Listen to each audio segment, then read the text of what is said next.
فرمایا اتقوا الظلم، میرے امتیوں ظلم سے بچنا، ظلم نہ کرنا، فإن الظلم ظلمات یوم القیامہ، ہر قسم کا ظلم قیامت کے دن اندھیروں کی شکل میں ہوگا، ظالم اندھیرے میں ہوگا، ظالم کا وجود اندھیرے میں ہوگا، ظالم کی اپنی ذات اندھیرے میں ہوگی، اس کے لیے کوئی روشنی نہ ہوگی۔ اور سنو میرے بھائیوں، سنو، آخری باتیں ہیں۔ اللہ کے حبیب نے فرمایا اتق دعوت المظلوم، میرے امتیوں مظلوم کی بد دعا سے بچتے رہنا، مظلوم کی آہ سے بچتے رہنا۔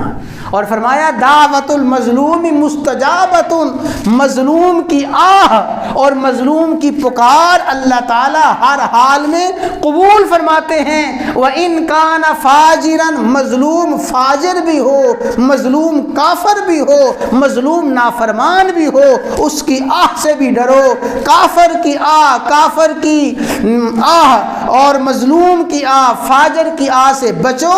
فرمایا فَفُجُورُهُ عَلَى نَفْسِهِ، کافر کا کفر اپنی ذات کے لیے نقصان دہ ہے، فاجر کا فجور اپنی ذات کے لیے نقصان دہ ہے، لیکن جب مظلوم کافر بھی آہ نکالتا ہے، اس کی آہ بھی اللہ کے عرش تک پہنچ جاتی ہے۔ نافرمان مظلوم بھی آہ نکالتا ہے، عرش الہی تک پہنچ جاتی ہے۔ فرمایا اتق دعوت المظلوم۔